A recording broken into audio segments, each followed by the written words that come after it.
어, 오늘부터 주중 모임 때는 주로 이 경건한 남자의 20가지 특성이라는 책의 내용으로 말씀을 전하고자 합니다. 계속 이것만 하는 게 아니고 중간중간에 필요에 따라서 다른 말씀도 전하겠지만 이 책을 당분간 자주 전할 계획입니다. 원래 이 책은 한국교회 전체 셰퍼딩 미팅 SIT에서 공부하려고 했던 것인데 그러니까 우리 교회에서는 김진호, 이윤정 부부와 최진규, 음기회 부부가 대상이 됩니다. 셰퍼딩 모임이 현재 다른 사정으로 진행되지 못하고 있고 또 이 책 내용으로 보아서 이 두 커플뿐만 아니라 우리 교회 전체에 필요하겠다는 생각이 들어서 같이 공부하기로 하고 전체에서 이렇게 공부하기로 결정했는데 그런데 보니까 벌써 서울에서는 이것을 설교를 하고 있더라고요. 이 내용을 보니까 모두 저와 같은 생각을 했던 것 같아요. 책은 절판되어서 구할 수가 없습니다. 구할 수가 없어서 제가 옛날에 사서 보던 책이 낙서가 되어 있던 책이 한 권 있는데 이것을 10권을 제본을 해서 서울에 보내고 또 10권을 제본해서 우리 사무실에 두었는데 설교팀과 맥그룹 형제들만 가지고 와서 참조하시기 바라고 나는 꼭 책을 보고 싶다. 어떤 일에서 책을 읽어봐야겠다 하시는 분은 제게 개인적으로 연락 주시면 없으면 제본을 해서라도 드리도록 노력해 보겠습니다.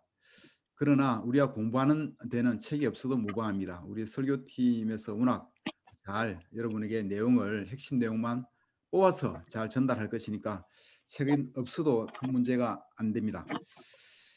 제목에는 남자라는 경건한 남자에 대해서 만 말한 것 같지만 실제로는 예수님의 성품을 닮아가는 것이고 영적인 성장에 대해서 이야기하는 거니까 우리 자매들도 똑같이 적용되는 것이니까 자매님들 염려하지 않으셔도 되고요.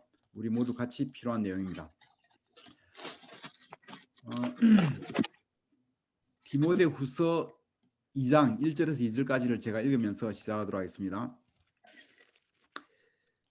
나의 믿음의 아들이여 그대는 그리스도 예수님의 은혜로 강해지시오. 그리고 내게 들은 것을 많은 증인들 앞에서 충성된 사람들에게 맡겨 그들도 다른 사람들을 가르칠 수 있게 하시오. 바울이 디모데에게 말한 내용입니다. 그대뿐만 아니라 내게 들은 것을 충성된 사람들에게 맡겨서 그들도 다른 사람들을 가르치게 하시오.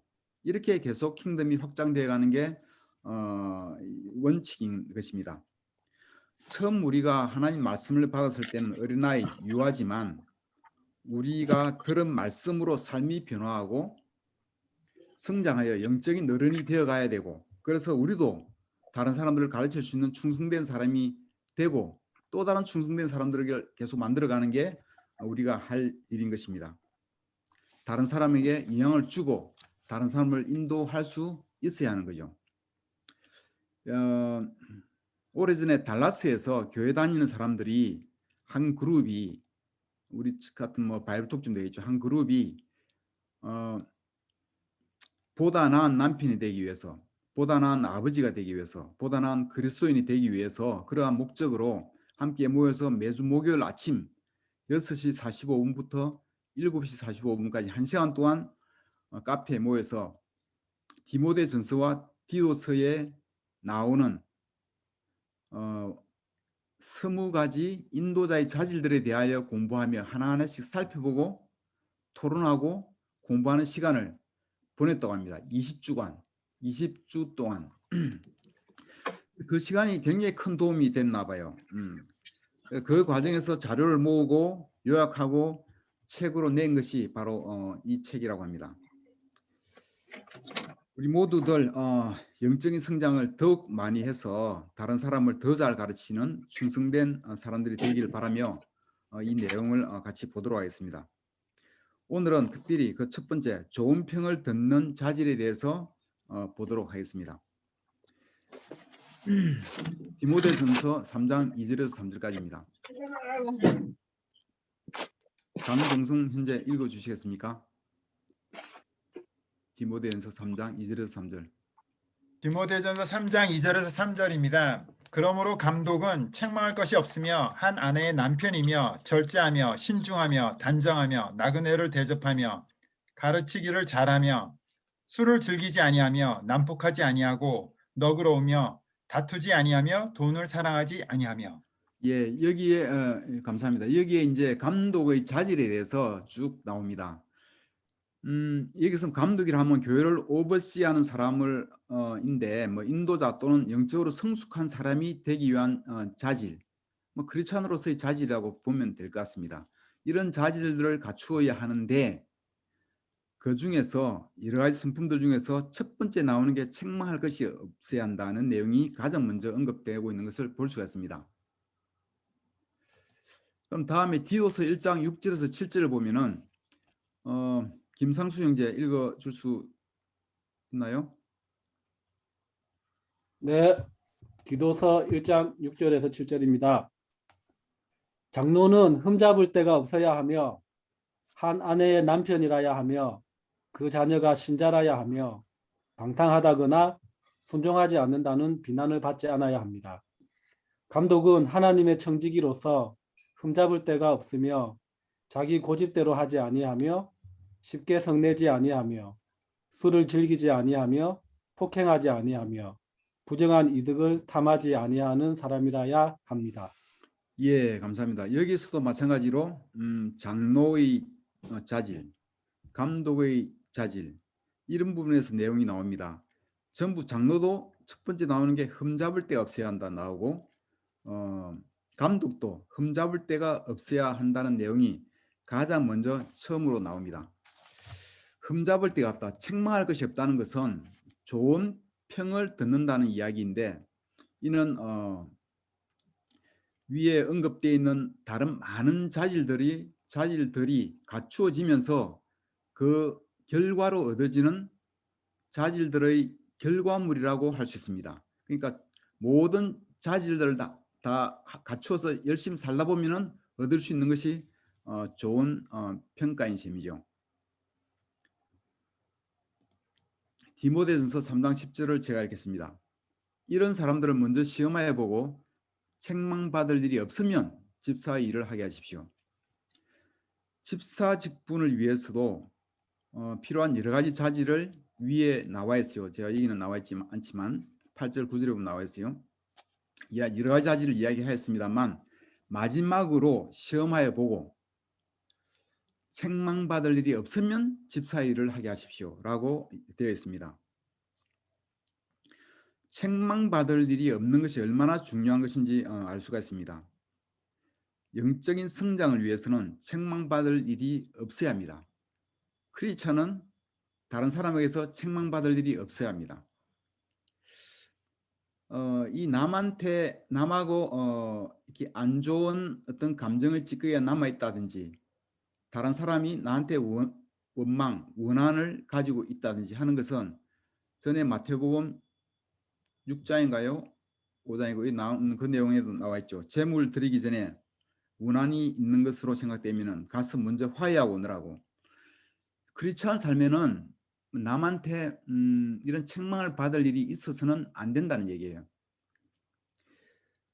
우리 교회에서도 집사 임명 시에는 사전에 교회 전체에 광고를 하며 책망받을 일이 있거나 문제가 있다고 생각되는 일이 있는지를 이렇게 이 신청을 받는 시험 기간이 있습니다.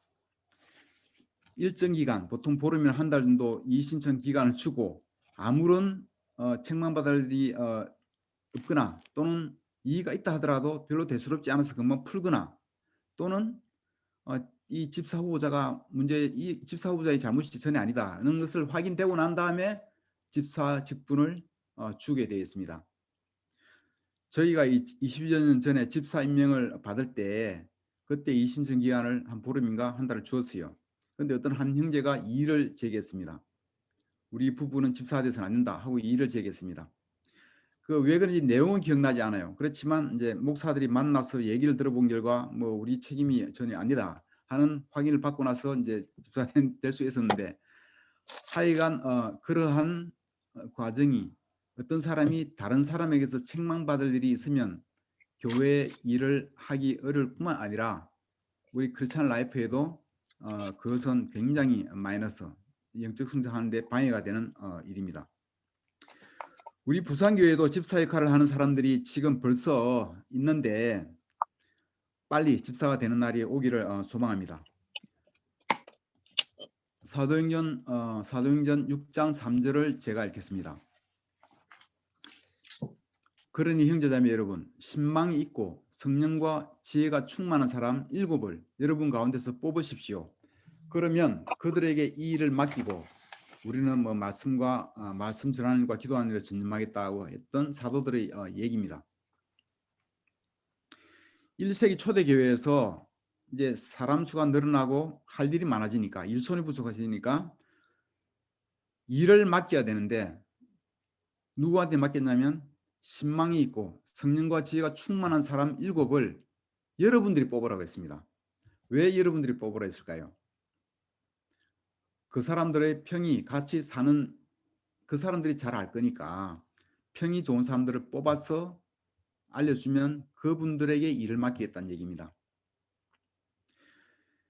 지금도 초대교회뿐만 아니라 지금도 교회에서는 중요한 일을 맡길 때는 평이 좋은 사람들을 찾아서 맡기려고 다 합니다. 좋은 평을 듣지 못하는 사람에게 교회의 중요한 일을 맡기면 사람들 마음을 얻기가 어렵고 인도하기가 실제로 어렵습니다. 사랑으로 덕을 세우는 일을 잘 하기가 어렵습니다. 마음을 얻지 못하면 우리는 자기 자리에 있는 타이틀, 인도자라는 타이틀이나 어떤 권위로 인도하려고 합니다. 왜냐하면 마음을 인도하지 못하니까. 앞으로 교회 인도자인 제가 이 자리에서 여러분에게 인도자에게 순종하라는 말을 자주 언급한다면 그때는 좀 위험 신호입니다. 이미 인도를 잘못하고 있다고 보면 거의 정확할 것입니다. 남편이 남편에게 순종해야 한다는 성경 말씀을 자주 인용한다면 이미 그 남편으로서의 역할을 잘 못하고 있다는 것을 드러내는 신호입니다. 타이틀로 인도할 수는 없습니다. 우리나라 가정에서 가장 큰 비극 중 하나가 가부장적인 권위로 가정을 인도하여 왔다는 것입니다. 가부장적인 권위를 내세우며 인도하는 가정은 좋은 가정 분위기를 만들 수 없으며 그 관계에서 많은 상처들이 있을 수 있습니다. 그래서 나중에는 황혼 이혼이 많이 증가하고 있는 이유이기도 합니다.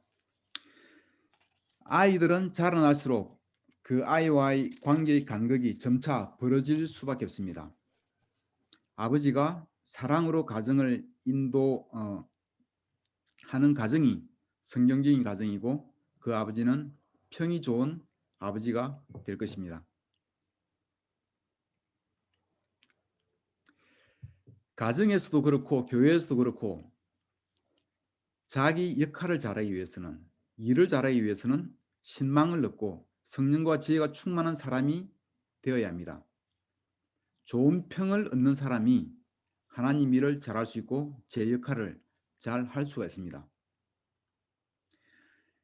세상에서도 일을 잘하고 좋은 평을 얻기 위해서는 이 디모데서와 디도스에 나오는 성경적인 자질들이 잘 충족되어야 합니다. 위 감독의 자질들로 언급된 것들, 책망할 것이 없으며 가정을 잘 인도해야 하며 절제를 잘하며 단정하며 너그러우며 다투지 아니하며 등등, 이런 것들이 다 세상의 회사들에서도 중역들이 사람들 뽑을 때 굉장히 중요시하게 보는 항목들입니다. 그들은 경험적으로 알고 있습니다. 가정생활이 복잡한 사람이 회사 직원들을 잘 인도할 수 없다는 것을 알고 있습니다. 무절제한 사람은 일을 잘 못한다는 것, 다투기를 좋아하는 사람은 조직 생활에 해가 된다는 것, 이기적인 사람은 팀을 이루는 데 방해가 된다는 것 등을 다 알고 있으며, 그런 사람들은 회사 생활을 잘할 수 없다는 것을 알기 때문에 회사에서도 이 성경적인 요건들을 충족하지 않은 사람들은, 이런 자질들을 갖추지 않은 사람들을 그분들 성경을 몰라도 이런 사람들을 뽑지 않으려고 합니다. 그러므로 성경적인 자질들을 갖추어가는 크리스천은 교회 내에서뿐만 아니라 사회에서도 칭찬받고 좋은 평을 듣는 사람이 될 수가 있고 또 그렇게 되어야 하는 것입니다. 사도행전 16장 2절을 읽겠습니다. 디모데는 루스드라와 이고니온에 있는 신도들에게 호평받는 사람이었다. 디모데는 바울의 첫 번째 선교 여행에서 그 점에서 세례를 받고 그리스도인이 되었을 것이라고 보고 있습니다. 아마도 두 번째 선교 여행에서 루스드라 지역에서 디모데를 바울이 만난 것으로 보입니다. 그런데 디모데는 바울이 만나보니까 그 당시 루스드라 지역과 그 이웃 지역에 있는 이고니온 지역에 있는 모든 신도들에게 이미 좋은 평을 받고 있는 거였어요. 루스드라와 이고니온 양쪽 지역에서 여러 사람으로부터 이 정말 호평을 받고 있는 것을 바울이 본 거예요. 이것은 의미가 있다. 그래서 바울도 디모데를 만나보고 유심히 보고 디모데를 인턴으로 고용한 것이 아닐까 하는 생각이 듭니다. 어떤 사람이 직장에서도 인정받고 가정에서도 인정받는 사람이라면 그는 정말 괜찮은 사람일 것입니다. 우리 중 어떤 자매가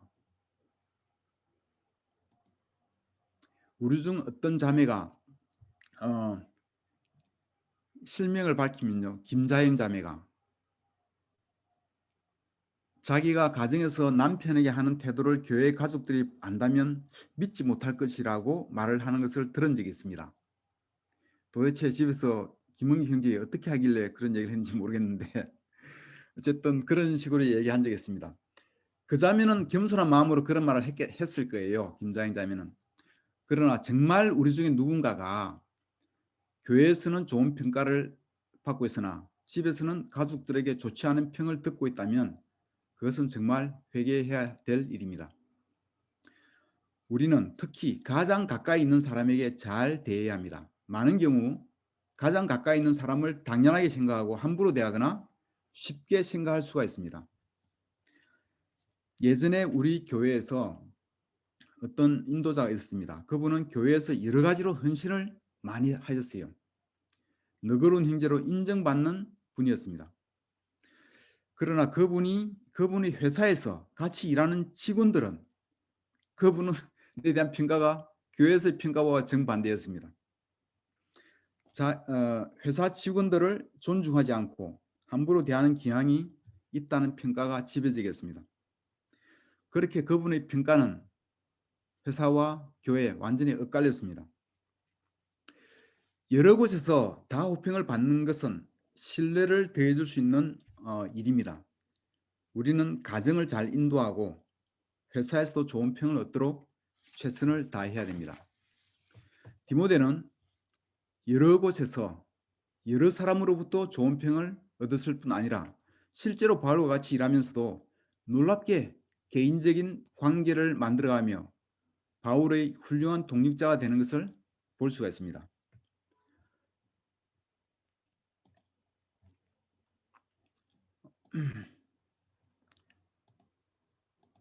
빌립보서 2장 20절에서 22절 읽겠습니다. 경준수 형제가 읽어 주시겠습니까?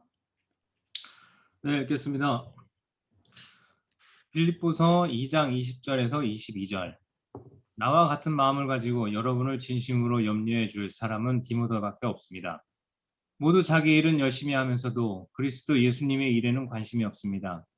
여러분이 디모데의 훌륭한 인품을 알고 있겠지만 그는 자식이 아버지에게 하듯 기쁜 소식을 전하는 일에 나를 도와 수고하였습니다. 예, 감사합니다. 이제 바울은 이 디모데와 함께 미니스트리를 많이 했어요. 계속하면서 이 가까이 같이 일해본 바울로부터 디모데는 이런 극찬을 듣고 있습니다.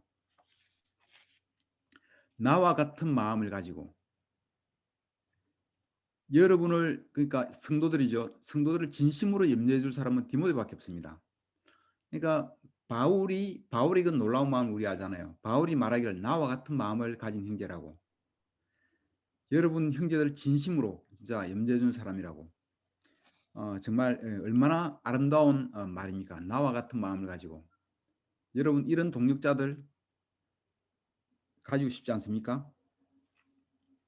나와 같은 마음을 가지고 아마 바울에게 굉장히 큰 힘이 되었을 거예요.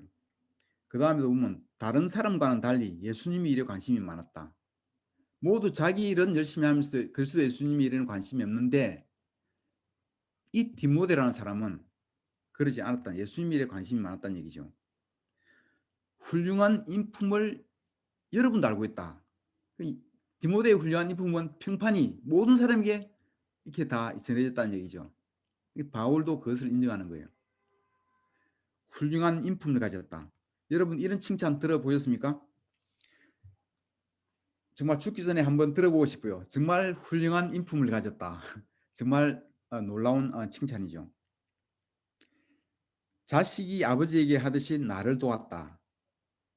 바울이 디모데와 같이 일하면서 느낀 것은 디모데가 마치 아들이 아버지에게 하듯이 바울에 대한 디모데의 태도를 우리가 볼 수 있는 말씀입니다. 바울은 디모데를 극찬했고 인정을 하는 것을 볼 수가 있습니다.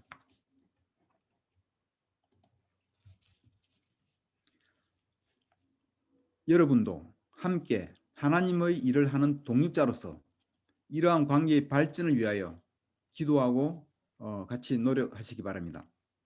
우리가 자랑할 수 있는 우리의 자산이자 우리의 기쁨이 이러한 관계가 아니겠습니까?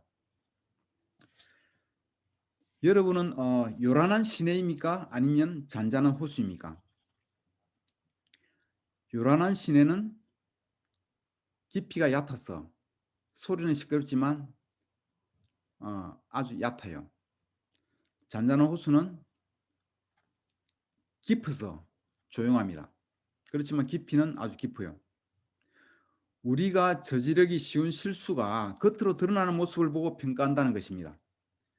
유명한 사람들이 겉으로 드러나는 모습으로 세상에서 인기 좋은 사람이 됩니다. 그렇게 인기를 끌지만 그 보이지 않았던 모습이 드러나는 날에 추락하는 경우를 우리는 자주 보아왔습니다.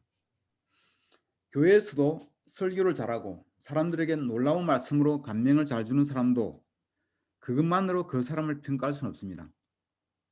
그 사람의 가정 삶이나 가장 가까운 사람들과의 관계에서 좋은 평을 얻는 것이 진짜 중요한 것입니다. 어떤데 여러분이 제게 격려 주기 위해 그런 것 같은데 설교 좋았다, 많이 배웠다, 감사하다라고 하더라도 정작 가까이 있는 아내로부터 좋은 평을 얻는 것이 실제로 중요한 것입니다. 그리고 실제로 그것이 가장 어려운 일입니다. 사람들 앞에서는 건전하고 착실하게 사는 것처럼 보이는 사람들이 사생활 속에서는 가까운 사람들에게 상처를 입히는 삶을 사는 경우가 많습니다. 이와 같은 사람들을 요란한 시내와 같은 사람들이라고 합니다. 그러나 겉으로는 말이 없고 조용한 것처럼 보이지만 사생활 속에서는 가까이 있는 사람들을 깊이 사랑하고 진정한 성숙을 나타내는 자질들을 갖추고 있다면 이런 사람들을 잔잔한 호수와 같다고 하는 것입니다. 요란한 시내와 같은 사람은 시간이 가면서 금방 그 바닥이 드러날 것이고 잔잔한 호수와 같은 사람은 시간이 지날수록 더욱 평판이 좋아지며 사람이 가까이 모여들 것입니다. 여러분은 어떻습니까? 잔잔한 호수 같아요? 안 그러면 시끄러운 시냇물 같습니까? 여러분 체크할 수 있는 질문을 드리겠습니다. 시간이 갈수록 점점 더 많은 사람들이 자신의 삶을 얘기하고 나와 상담하러 또는 나와 얘기하러 나를 찾아주고 있습니까? 아무에게도 함부로 말할 수 없는 비밀스러운 얘기를 내게 와서 상담하는 형제자매들이 있습니까? 나를 오래 알면 알수록, 가까워지면 가까워질수록 나와의 관계가 더 깊어지고 중요해져 갑니까? 아니면 점점 더 피상적인 관계로 가는 것 같습니까? 나를 존중하고 믿어주는 사람들의 수가 더 늘어가고 있습니까? 아니면 줄어들고 있습니까? 좋은 평을 듣는 일은 시간이 걸리는 일입니다. 우리가 결심한다고 하루아침에 성품이 바뀌지도 않고 또 바뀐다고 해도 하루아침에 평판이 그렇게 변화하지는 않습니다. 경건하다는 평을 들을 수 있도록 영적으로 성장하여 더욱 충성된 사람이 되고 또 충성된 사람을 만들 수 있는 이런 사람이 되기 위해서 우리 같이 노력하시기를 바랍니다. 아멘. 숙제를 내드리겠습니다. 우리가 성품에 대하여 먼저 하나 짚어보아야 할 일이 있습니다. 그것은 현재 나 자신의 평에 대해서 아는 것입니다. 가장 가까운 사람들의 평가가 중요합니다. 아까도 말씀드렸지만 멀리 있는 사람들, 나하고 많은 시간을 보내지 않았거나 마음속 깊은 얘기를 나누지 않았거나 어쨌든 나의 겉모습만 아는 사람들한테 평가를 받으면 좋을 수밖에 없어요. 그렇지만 나의 모든 것을 아는 사람들, 나의 자녀나 내 배우자나 또는 내 가까운 친구거나 속마음 털어놓고 다 나누는 친구들, 형제자매들이 그 대상이 되면 정확할 거예요. 가장 가까운 사람들 3명에게 자신의 평에 대해서 물어보시기를 바랍니다. 숙제입니다, 여러분. 그리고 또 물어보세요. 내가 좋은 평을 갖추기 위해 좋은 평을 얻기 위해서 내가 어떤 부분을 갖추어야 할까? 내게 필요한 부분이 뭘까? 내가 변화해야 될 부분은 뭘까? 그 한 가지만 여러분이 픽업을 하시면 좋을 것 같습니다. 저는 먼저 아내와 딸에게 물어보았습니다. 나에 대한 평판을 얘기해 보시오. 했더니 아내는 저희 장점에, 저희 평에 대해서 첫째는 믿을 수 있는 사람이다. 또 잘 훈련된 사람이다. 하고 아주 좋은 이야기를 해줬습니다. 그 다음에 믿을 수 있는 사람이다. 잘 훈련된 사람이다. 이거 얘기인데 1분도 안 걸렸습니다. 그 다음 한 가지 이제 좀 이게 필요한 부분은 대화를 좀 더 잘해서 관계를 만드는데 잘 만들어 갈 줄 알았으면 좋겠다. 요거 이야기인데 10분 걸렸습니다. 좋은 점 이야기는 1분 걸리고 참 우리 모두 그런 성향이 좀 있는 것 같아요. 저희 딸은 아빠에 대해서 평가를 좀 해봐라. 그러니까 아빠는 참 착한 사람이야. 아빠는 참 착해 하고 얘기했어요. 그것도 착하다. 뭐 때문에 그런지 모르지만 착하다라는 좋은 말을 해줬습니다. 근데 아빠가 좀 고칠 점이나 뭐 부정적인 건 뭐가 있냐니까 아빠는 책임감이 없대요. 특히 재정에 대해서 책임감이 없대요. 그래서 자기가 빨리 돈 벌어서 우리 가정을 책임져야 될 것 같다고. 왜 그런지 모르겠지만 제가 재정적인 책임감이 없게 보였나 봅니다. 여러분 중요한 것은 이러한 평가를 통해서 자신의 현 주소를 파악하고 앞으로 기대와 함께 예수님을 더욱 닮아가는 여정을 함께 하기를 바랍니다. 여러분 숙제 꼭 하시고 다음 주에 뵐 때 다음 주에는 우리 김상수 형제가 다른 것을 레슨할 예정입니다. 그 다음 주에 제가 이 과목에 다시 돌아올 텐데 2주 후까지 꼭 숙제를 해 주시기를 바랍니다. 잘하면 쿠폰을 쏠 수도 있고 아는 사람한테 쿠폰을 뺏을 수도 있습니다. 여러분 감사합니다. 마치겠습니다.